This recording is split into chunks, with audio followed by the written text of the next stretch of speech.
Observe the flow of this environment. On the surface, the city bypasses the natural laws of resistance, moving with high-speed, mathematical precision. Optimization doesn't destroy friction, it displaces it. The system cools its core by expelling heat outward, pushing operational burden into surrounding nodes. In a high-efficiency city, those nodes are individuals. We absorb the pressure the machine cannot carry.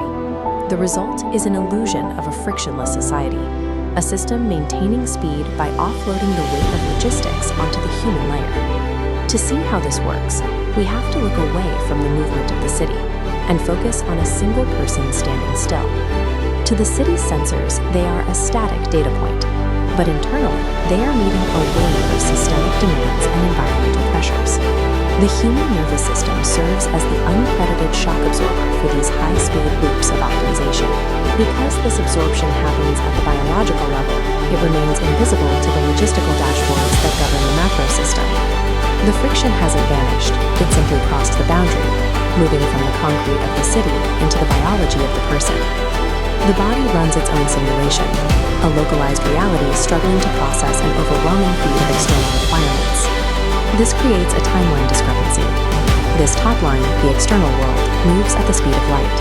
The bottom line, human processing, stutters and lags, trying to keep pace. This processing delay builds into a bottleneck of unresolved biological strain. The macro system, however, only evaluates the individual based on their external adherence to the rules.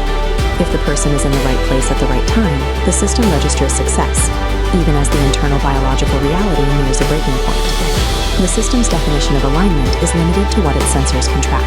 It reads the surface and assumes stability. This creates a systemic blind spot.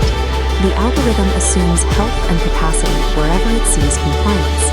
When individuals use their own resilience to bridge the gap, they accidentally confirm to the system that its extreme optimization is working perfectly. Maintaining this outward facade of alignment requires a constant internal expenditure of effort. Because this effort is never measured, the biological cost of the system's efficiency remains a missing metric in the city's data. The macro system is not designed to account for internal strain. It optimizes for the network, not the node. This means waiting for the system to adjust its pace or acknowledge the friction is a strategic error.